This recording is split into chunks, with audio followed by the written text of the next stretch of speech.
I wasn't supposed to be home that night.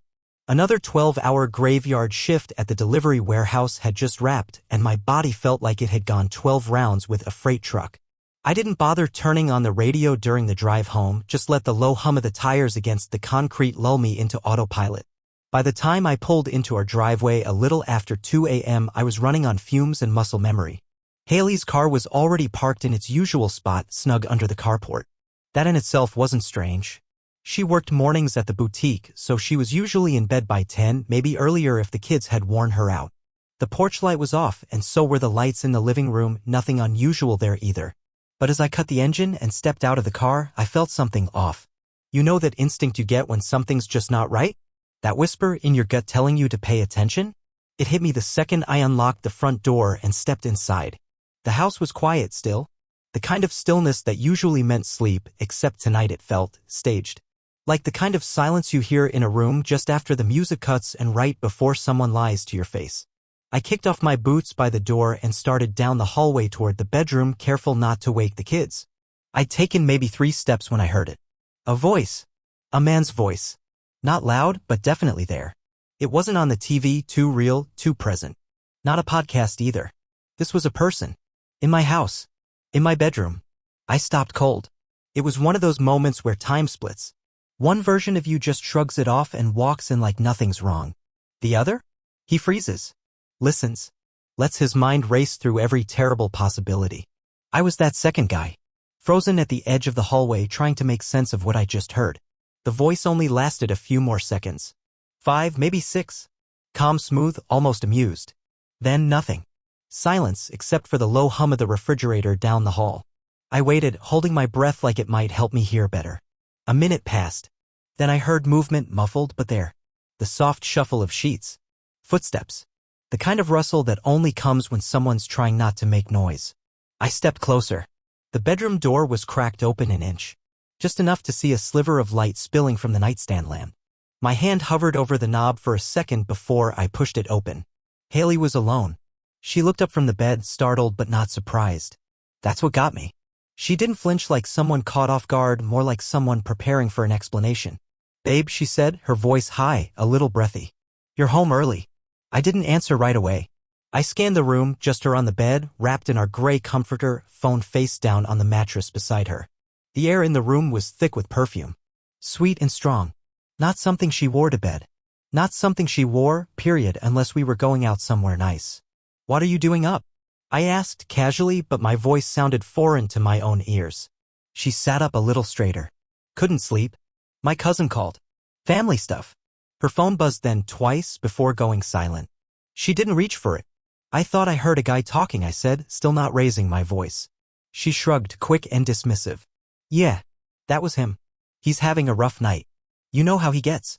I didn't know how he got. "Didn't mean to wake you," she added quickly. "I told him I had to go when I heard you pull in." I nodded slowly, still standing by the door. "It's fine." She smiled, small, tight. "You okay?" "Yeah," I said, backing out of the room. "Just tired." I didn't press her. I didn't flip the phone over or sniff the sheets or do any of the stupid stuff guys do when they want to pretend they're detectives. I just walked back down the hall, past the kids' rooms, past the kitchen, and into the living room. I sat down on the couch and stared at the blank TV screen. My thoughts were racing, but I felt weirdly calm. At 3 a.m. I got up, grabbed my keys, and walked out the front door. Didn't say anything. Didn't leave a note. I drove for an hour, past the city limits, until the skyline faded into flat black fields and flickering gas stations. I pulled into a rundown motel off the highway and checked into a room that smelled like bleach and cigarette ash. I laid on the stiff mattress, shoes still on, jacket zipped to my neck, and stared at the stained ceiling tiles until the sun crept through the curtains. And in that moment, something inside me shifted. I couldn't name it, but I felt it. Not rage. Not even heartbreak. Just a quiet, low-simmering certainty. Something had changed. And whatever it was, it had started with a voice that shouldn't have been there. The morning after the motel, I went back home like nothing happened. Slipped in just after 7 a.m., poured myself a cup of coffee, and sat at the kitchen table flipping through a newspaper I didn't even pretend to read. Haley came down half an hour later, wearing leggings and one of my old college hoodies like she hadn't just lied to my face 8 hours earlier. She didn't ask where I'd been. Just kissed my cheek and asked if I wanted pancakes. "Sure." I said. Why not? I watched her move around the kitchen, and for the first time in years, I didn't feel warm seeing her there. I felt disconnected, like I was watching someone I didn't know act out a role they were tired of playing. From that morning on, my mind didn't rest. I wasn't the jealous type. Never had been. Our entire marriage, I trusted her. Not just because I wanted to, but because I had to. With the hours I worked and the bills I carried, I didn't have the energy for paranoia. But once a seed of doubt is planted, it doesn't shrink. It roots. It grows. And suddenly, things I used to overlook started to stand out like red flags against a gray sky. It began with the clothes. Haley started dressing up for art studio meetups twice a week. Dresses I'd never seen. New blouses with tags still attached. A silky scarf with frayed edges, like it had been yanked a few times too many. When I asked what she'd made, she'd shrug and say, "We were just talking concepts." But there were no sketches, no canvases, no splattered aprons or lingering scent of paint. Then there was the lingerie. Lacy, sheer, expensive, the kind that wasn't for sleeping or comfort. The kind she'd never worn for me. I found it buried in the laundry basket under old towels. When I asked about it, she laughed it off and said, "That's old. Got it on sale years ago." Except the tag had a date on it, 3 weeks prior. Passwords changed next. She switched her phone code from the familiar 6-digit combo we both used to share. Then she added Face ID. Then came the accidental deletes. Texts that vanished, call logs wiped. If I asked about a name I didn't recognize, she'd say, "That's just someone from the studio." Always vague, always convenient. One night, I walked past the bathroom door and heard her laughing. Not just laughing, giggling. The kind of laugh I hadn't heard from her in years. When I knocked and asked if she was okay, she cracked the door and said she was just watching TikToks. Her phone screen turned toward the wall. It wasn't just the lies, it was the way she said them. Polished, casual, like someone who had practiced, like someone who expected not to be questioned. And then came the finances. She brought up splitting accounts one random Tuesday night while we were folding laundry. Said she thought it'd be healthy for us to have individual space. Space? I asked. Since when are we carving space into our marriage? She smiled that diplomatic smile people use when trying to sell something they've already decided on. It's just modern. Everyone's doing it. That was the phrase that stuck with me. Everyone's doing it. So we separated accounts. She opened a new card, changed her Venmo privacy settings, started talking about financial autonomy. Meanwhile, I was still paying for the house, the mortgage, the kids' school uniforms, and the car maintenance. She worked weekends at a boutique that barely cleared enough to cover her skincare subscriptions. But suddenly, she was requesting a new SUV, talking about private schools with better values, buying high-end serums and bath oils from brands I couldn't even pronounce. When I brought it up, she waved her hand and said, "You make good money. What's the big deal?" The big deal was the attitude, the shift, the way she dismissed my exhaustion like it was a weakness, not a reality. I was pulling 60 to 70 hours a week. My feet ached every night. My back popped every time I sat down. But she'd look at me like I was choosing to be tired, like I should apologize for being too wiped to have a proper dinner conversation. She started making comments, too. "You've been really quiet lately. You used to be more fun. Maybe you should get a hobby or something." She didn't say these things with malice. That would have been easier. She said them with indifference, like she was speaking to a roommate she barely tolerated. Like I was the background noise to her real life. One night, I was sitting on the couch, watching our youngest fall asleep in my lap. Haley came in from the kitchen, looked at us for half a second, then said, "Can you put her down soon? I want to vacuum." No smile, no acknowledgement, just a task. That's when it clicked. She didn't see me as her husband anymore. I was a convenience, provider, placeholder. I started keeping a notebook in the garage, tucked behind the fuse box. Every time something didn't add up, I wrote it down. Dates, purchases, odd phrases. I didn't know what I was building at the time, maybe a record, maybe a way to stay sane, but it felt necessary. And then I remembered the perfume. The night I came home and heard the voice, the bedroom smelled like citrus and musk. I couldn't forget it. It clung to my jacket, my skin, the inside of my nose. The same scent hit me 2 weeks later when I picked up her coat from the dry cleaner. That coat had never been worn with me. I asked her where she wore it. "Oh, I took it out for brunch with the girls." But the cleaner tag said otherwise. Pickup date, same day as her last art studio night. Piece by piece, things started to align. Not just a hunch anymore, patterns. Patterns that didn't leave much room for coincidence. Every lie she told shrank her world, made it smaller, more rehearsed. And every silence she gave me grew mine, gave me room to see, to listen, to know. I didn't want to believe it yet. But belief wasn't the point anymore. I was documenting. And waiting. Because sooner or later, the truth always shows up, usually when it thinks no one's watching.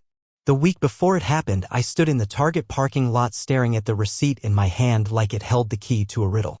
Haley had said she was meeting friends at a co-op art space on the east side.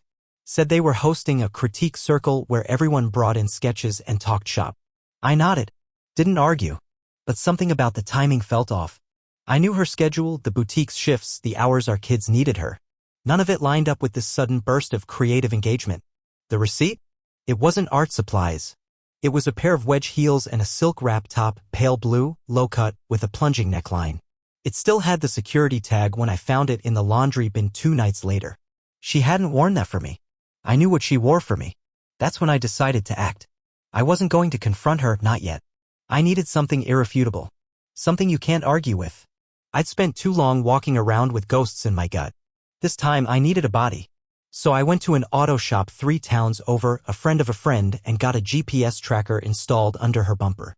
No subscription. No big-name brand. Just a magnetized unit that synced with a burner phone and sent pings every 10 minutes. Low-tech. Discreet. Nothing she'd notice. I told myself it was just insurance. But if I'm being honest, I knew what I was looking for.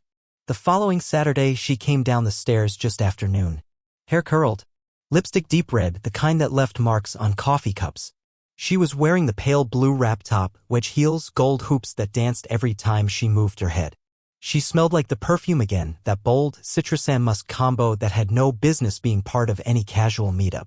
Heading to the studio? I asked from the couch, not looking up. She paused by the mirror, adjusting her earrings. Yeah. We're doing a feedback circle. Might run late. I nodded. Text me if you need anything. She smiled, but it didn't reach her eyes. I will. She didn't. I watched the dots on the burner phone instead. At 1:47 p.m. she left Houston's city limits, drove north for about 40 minutes, then veered off onto a side road near Lake Livingston. I knew the area, a scattering of cabins near the water, mostly owned by retirees or couples with disposable income who liked weekend getaways. At 2:39 p.m. she stopped moving. I waited 15 minutes, then grabbed my keys, the burner phone, and a set of binoculars I kept from my old camping trips. I didn't text. Didn't call. Just drove. The highway blurred around me like static. All I could hear was the blood in my ears and the occasional ping from the device, confirming she hadn't moved. By the time I pulled off the main road, the sun was low and golden, casting long shadows across the gravel paths and pine trees. IK** led the engine 100 yards from the pin and walked the rest of the way, keeping low, stepping over branches, heart hammering. And then I saw it.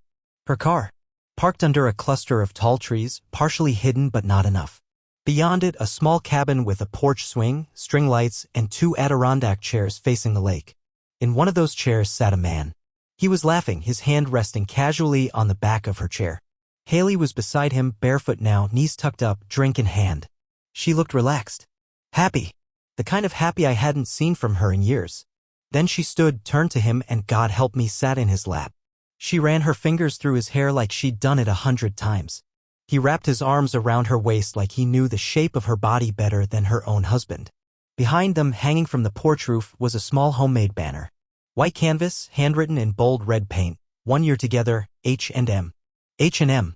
I stared at that banner longer than I stared at them. Not because it surprised me, but because it didn't. I raised the binoculars, locked in on their faces, and snapped a few photos with my phone through the lens. They didn't see me. Didn't even glance toward the trees. They were too caught up in each other. She kissed his cheek. He whispered something. They laughed again.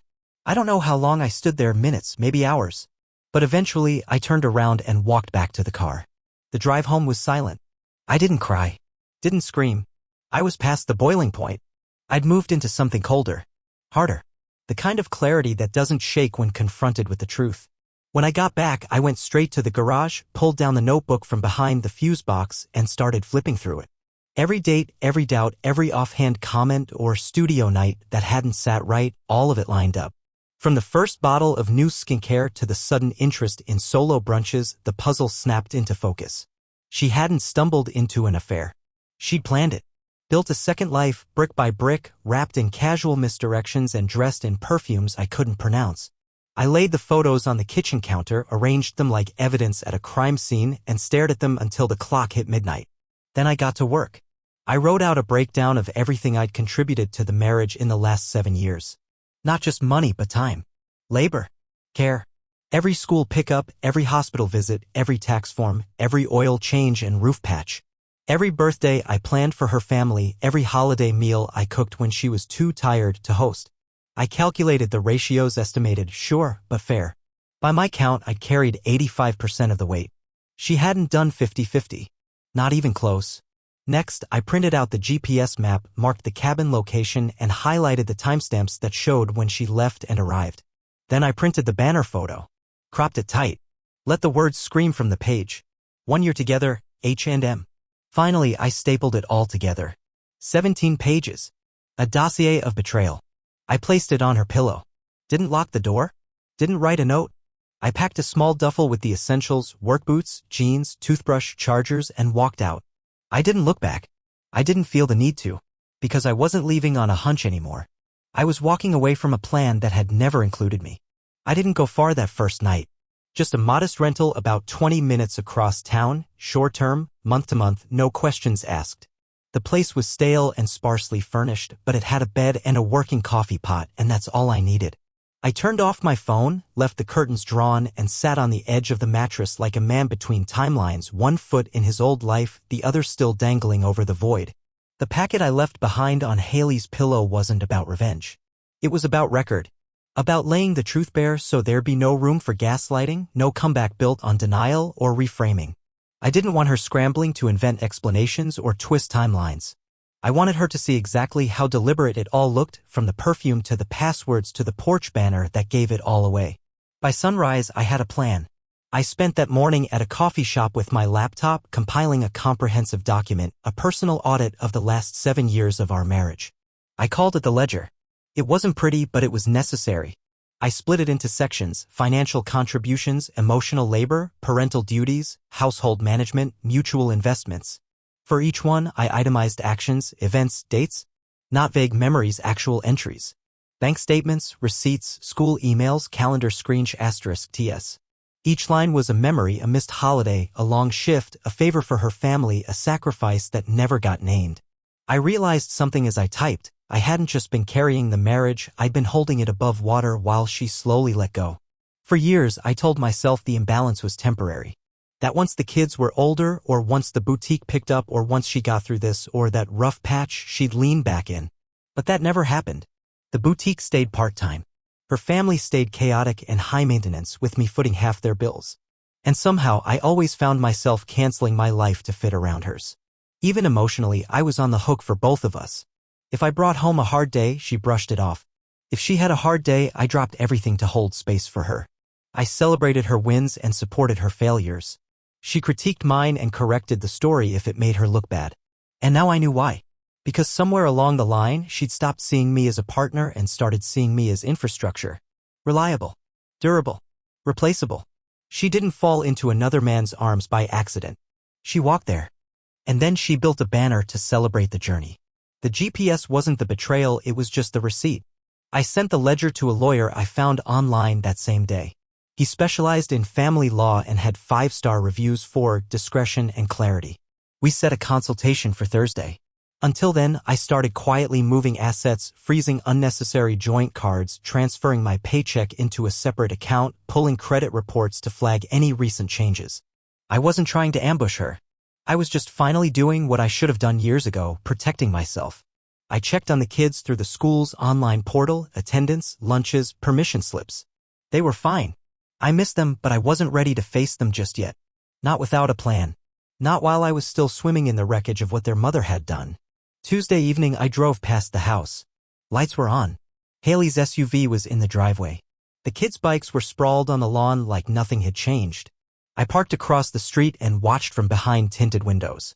At one point, she came outside to take out the trash.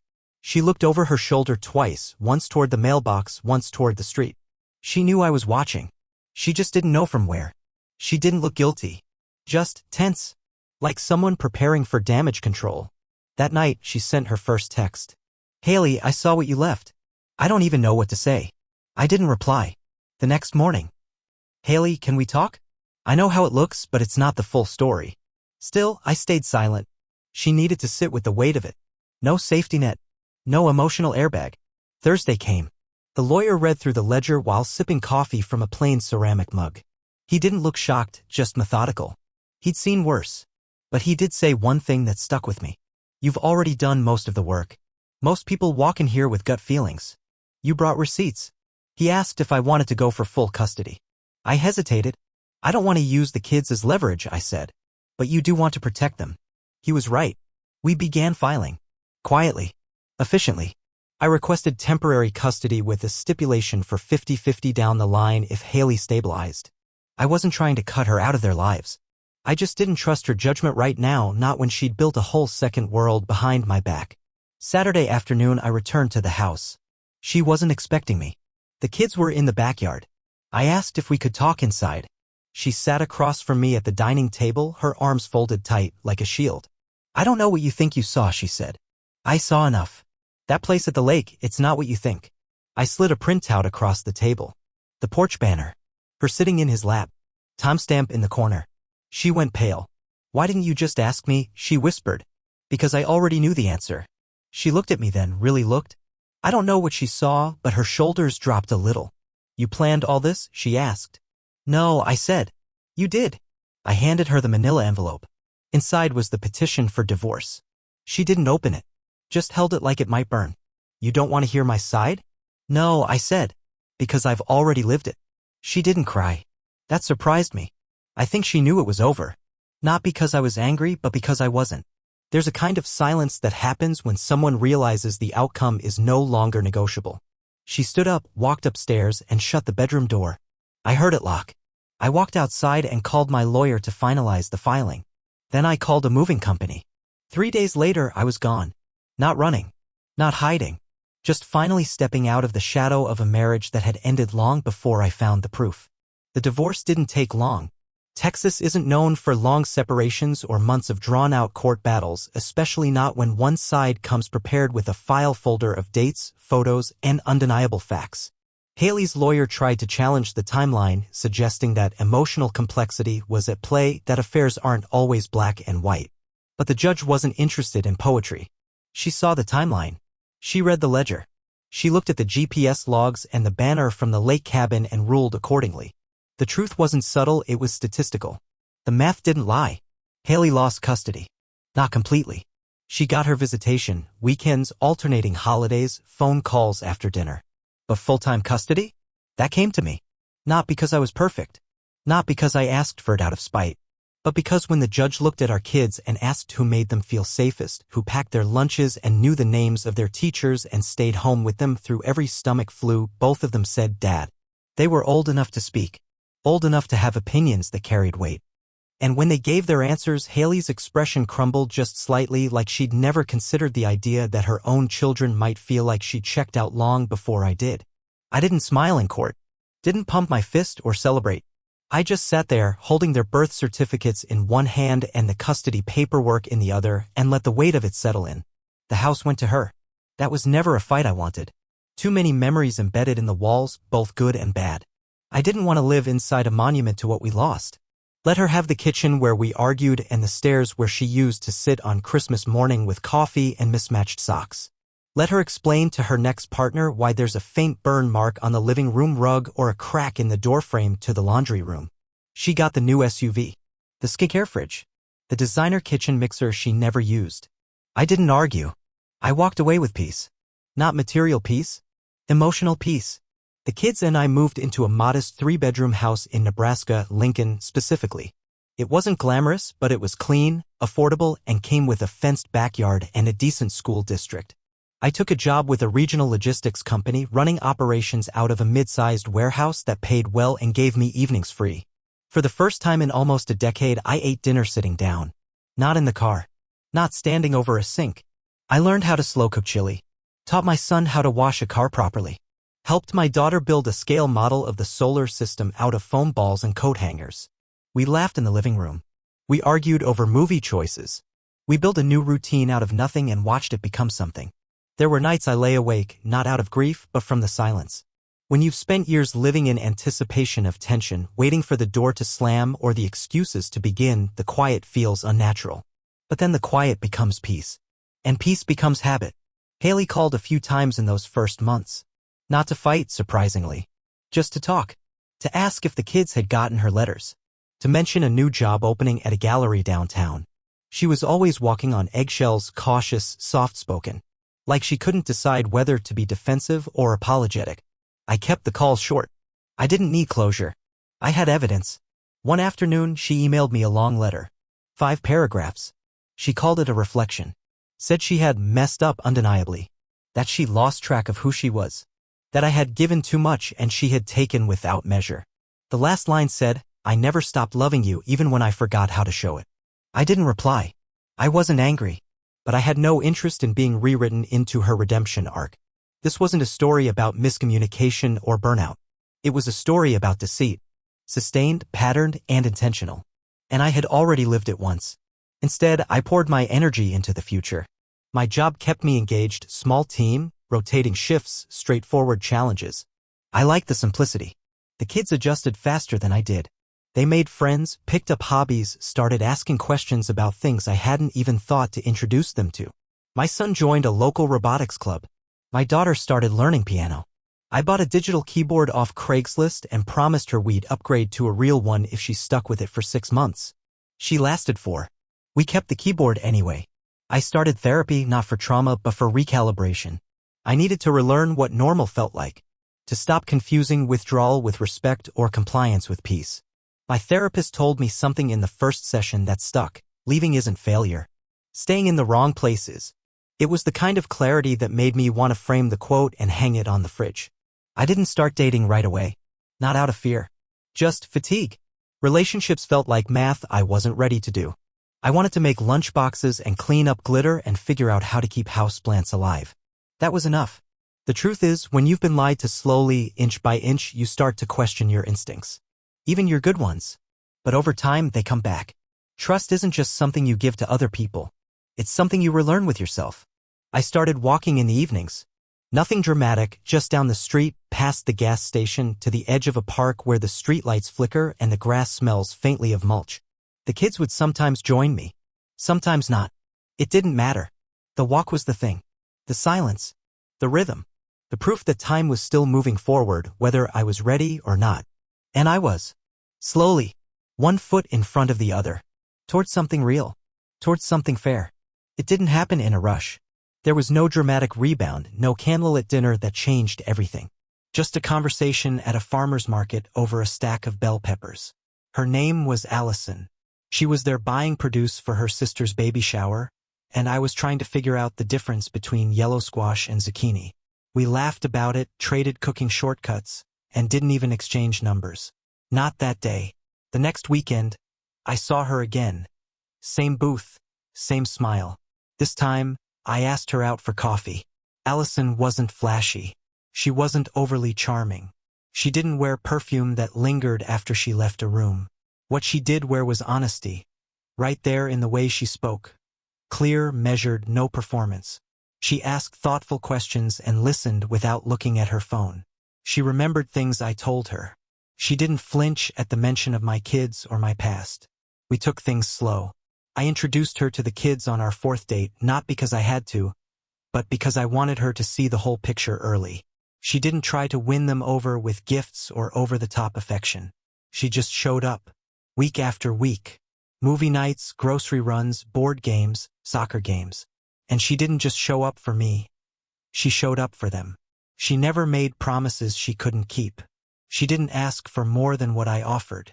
And for the first time in a long time, I wasn't stretching myself thin to make someone else comfortable. She gave back. She cooked meals without expecting praise. Folded laundry while we watched shows together. Left notes on the counter reminding me of parent-teacher meetings I'd forgotten. She made me laugh without effort and made silence feel easy again. Sundays became our time. An evening walk, just the two of us, talking about nothing and everything. No secrets, no subtext, just air and motion and presence. For the first time, love didn't feel like a transaction. Felt like rest. Haley never stopped reaching out entirely. Her emails came once every few months. Short but heavy. Not dramatic. No begging. Just regret. Laced with nostalgia. As if trying to remind me of things that used to be beautiful. She'd mention a movie we once saw in theaters. A vacation we never took but always talked about. She'd ask how the kids were doing in school, then apologize for asking. I never responded. Not because I wanted to punish her, but because I didn't need anything from her anymore.